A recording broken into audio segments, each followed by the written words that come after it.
अस्सलाम वालेकुम जी। कैसे हैं आप सब? उम्मीद है सब बिल्कुल ठीक ठाक होंगे, खैरियत से होंगे। अल्लाह ताला आप सबको बहुत खुश रखे।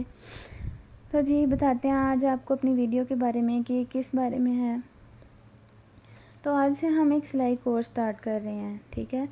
जो औरतें, जो लड़कियां घर से बाहर जाकर 6-7 महीने लगाकर सिलाई कोर्स नहीं सीख सकती, वो घर बैठे आसानी से सिलाई कोर्स सीख सकेंगी हमारे चैनल से। इसलिए आप वीडियोस को स्किप ना कीजिएगा और पूरी वीडियो देखिएगा। आगे भी जो वीडियोस आएँ उन सबको देखिएगा, आपको बहुत अच्छी सिलाई आएगी। आप एक प्रोफेशनल टेलर की तरह कटिंग कर सकते हैं, स्टिचिंग कर सकते हैं और आपके हाथ में कटिंग और स्टिचिंग के मामले में बहुत सफाई आ सकती है। तो जी उनके शुरू करने से पहले ये कुछ चीज़ें हैं जो मैं आपको बता दूं कि सिलाई स्टार्ट करने से पहले आपके पास होनी चाहिए। ये पेंसिल, इंच टेप नापने के लिए। उसके बाद ये सुइयाँ हैं, अगर कभी मशीन की सुई टूट जाती है सिलाई करते हुए तो आप आसानी से आपके पास होंगी, आप उसको चेंज कर लोगे, बाज़ार नहीं जाना पड़ेगा फ़ौरन। उसके बाद ये कैंची है, ये आपके पास होनी लाजमी है कटिंग के लिए। ये खलिए वगैरह हैं, ये आपको चाहिए होंगे निशान लगाने के लिए कटिंग के वक्त। ये मैंने डिफरेंट कलर्स में रखे हुए हैं, आप भी ऐसे ही 2-3 रंगों के अपने पास रख सकते हैं। 10-10 रुपए के मिल जाते हैं, आपको बहुत महंगी महंगी चीज़ें भी लाने की ज़रूरत नहीं है। ये चौक है, ये भी मैंने लिए थे। उसके बाद ये तेल है, अगर मशीन कभी आवाज़ दे रही हो तो आप यूज़ कर सकते हैं। आप सोच रहे होंगे कि ये मैंने डिफरेंट कलर्स के क्यों रखे हैं। देखिए मैं आपको बताती हूँ कि ये मैंने अलग अलग कलर्स के क्यों रखे हैं। ये मेरे पास अगर एक लाइट कलर का कपड़ा है, कभी हमने लाइट कलर के कपड़े पे निशान लगाना हो तो अगर मेरे पास एक ही रंग का होगा लाइट कलर का तो आपको उस पर निशान लगा हुआ नज़र नहीं आएगा कटिंग के लिए, ठीक है। अगर मैं डार्क कलर से लगाती हूँ तो वो बड़ी आसानी से नज़र आएगा। ये आपको लाइट की वजह से कुछ नज़र अच्छी तरीके से नहीं आ रहा होगा, ये मैं आपको करीब करके दिखाती हूँ। ये देखें, ये आपको पता चल रहा होगा कि डार्क कलर में आसानी से नज़र आ रहा है। तो जी यही वजह थी कि जिसकी वजह से मैंने 2-3 कलर्स के रखे हैं, ठीक है।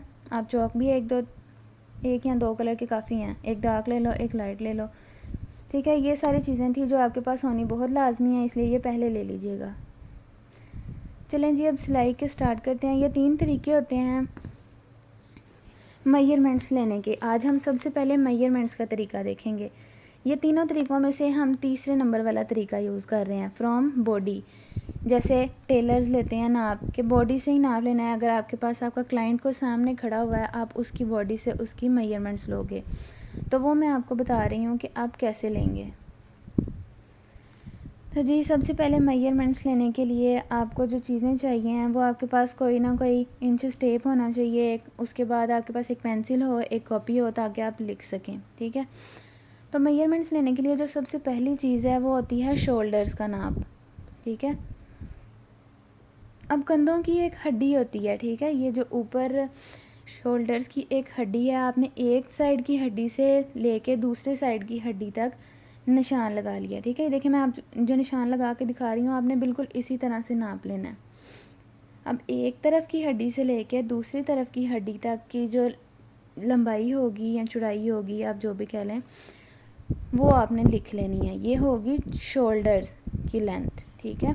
और ये कभी भी आपने फ्रंट साइड से नहीं लेनी, आपने बैक साइड से लेनी है। फ्रंट साइड से कभी भी नहीं लेनी, ये बात आपने कभी नहीं भूलनी। बैक साइड से हमेशा आपने शोल्डर्स की लेंथ लेनी है, वो ले ली, ठीक है। उसके बाद दूसरी जो चीज़ आती है वो क्या है, चेस्ट। चेस्ट का नाप लेने के लिए आपको क्या चीज़ चाहिए होती है, या वो आपको कैसे पता चलेगा कैसे उसका नाप लेना है। उसके लिए ये तरीका है कि ये देखें, आपको जहाँ पे मैंने शोल्डर्स का निशान लगाया उसके बिल्कुल नीचे देख रहे होंगे, बगलों से लेके आप उसके 1 इंच नीचे से निशान लगाएंगे। आप इस वीडियो में देख सकते हैं, ये देखें, यहाँ से लेके यहाँ तक आपने इसका निशान लगा लेना है 1 इंच नीचे, और वहाँ से दूसरी साइड से भी 1 इंच नीचे। और ये होगी चेस्ट की लंबाई या चौड़ाई, ये चेस्ट का नाप है, ठीक है। यहाँ मैं आपको वैसे निशान लगा के दिखा देती हूँ ताकि आपको समझ आ जाए। ये मैं जो लाइन लगा रही हूँ ये है चेस्ट की चौड़ाई, ठीक है। उसके बाद हमने सबसे पहले अब हमने शोल्डर्स देख लिए हैं, उसके हमने नाप ले लिया। और ये बात आपने, फिर मैं आपको बता रही हूँ, कभी भी नहीं भूलनी कि शोल्डर जो हैं वो आपने हमेशा बैक से नापने हैं, ठीक है। और इंचेस टेप कभी भी ढीला नहीं छोड़ना। जब आपने इंचेस टेप को पकड़ना है, टाइटली पकड़ना है उसको। अब शोल्डर्स की भी हो गई है चौड़ाई, उसके बाद चेस्ट भी हो गई है।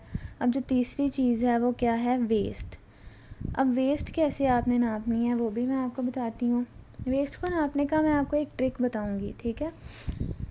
आप सबको पता होगा कि वेस्ट जो है, आप अपनी वेस्ट तो आसानी से फाइंड कर सकते हैं, लेकिन जब किसी और क्लाइंट का नाप लेना हो तो आप उसकी वेस्ट कैसे फाइंड कर सकते हैं।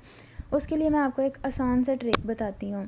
अब देखिए, जिसका आपने नाप लेना है, आप अपने क्लाइंट को कहें बिल्कुल सीधा खड़ा हो। वो बिल्कुल सीधा खड़ा होगा तो आपने देखना है उसकी जो ये कोहनी है ये कहाँ तक आती है उसकी, ठीक है। आपने देखनी है उसकी एल्बो कहाँ तक आएगी। जहाँ तक एल्बो आएगी उसकी, वो जो निशान है आपने वो रख लेना है वेस्ट का, ठीक है।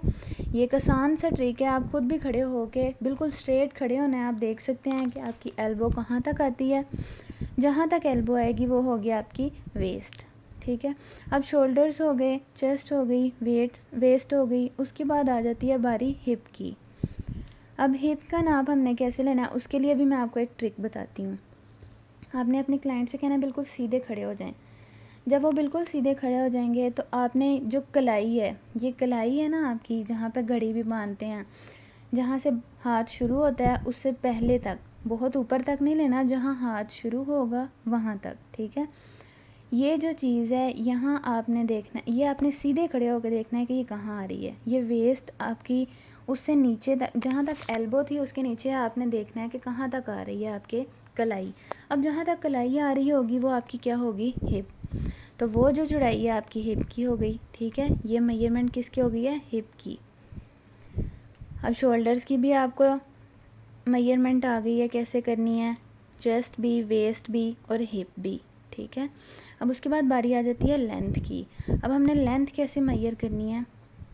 लेंथ मेजर करने का एक तरीका यह है कि आपने शोल्डर से कभी भी लेंथ नहीं मेजर करनी। शोल्डर से 1 या 1.5 इंच आपने गर्दन की तरफ को आना है। गर्दन की तरफ को आके आपने देख लेना है कि कितनी लंबाई चाहिए। वो आपने जितनी भी लंबाई रखनी हो वहाँ पे ऊपर कंधे के पास, शोल्डर के पास 1.5 इंच गर्दन की तरफ आना है और वहाँ रखना है, ठीक है। उसके बाद हम नापेंगे बाजू की लंबाई। अब बाजू कैसे रखनी है, शोल्डर से लेके जहाँ तक आपको लंबाई चाहिए। आपने यहाँ जो मैंने लंबाई के लिए निशान लगाया था वहाँ नहीं रखना, जो शोल्डर्स के लिए हमने पहले एक डॉट लगाया था वहाँ से लेके जितनी आपको बाजुओं की लंबाई चाहिए वो आप रख सकते हैं, ठीक है। उसके बाद आपने अगर वो चौड़ाई नापनी हो बाजू की तो वो आप आसानी से अपनी गुलाई में मेजर कर सकते हैं। अब देखें, ये आर्म होल की बारी आ जाती है। वो मैंने आपको पहले भी एक वीडियो बना के दी हुई है, वो आप वहाँ से भी देख सकते हैं कि आर्म होल कैसे फाइंड करते हैं। लेकिन अगर इधर से बॉडी से मेजर करना हो तो वो कैसे करेंगे, शोल्डर की हड्डी से लेके बगल तक की हड्डी तक आपने शोल्डर को मेजर कर लेना है। ये होगी शोल्डर की मेजरमेंट, ठीक है जी। अब ये सारी मेजरमेंट्स आपको आ गई हैं, ये मैंने आपको बताई हैं कि कैसे लेनी है। ये बहुत ईजी तरीका है। आपको ये वीडियो देख के ऐसा लग रहा होगा कि ये तो बहुत ही आसान काम है। ये वाकई बहुत आसान काम है, आप बहुत ही आसानी से मेजर कर सकते हैं, ठीक है।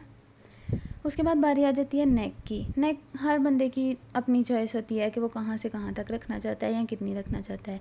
ये मैंने एक आपको रफ सा निशान लगा के दिखा दिया है कि आपकी जहाँ तक कोनी आपकी जहाँ तक आएगी आप वहाँ तक ये अपनी, ये देखें ना, ये जैसे मैंने आपको बिल्कुल गोल निशान लगा के दिया है।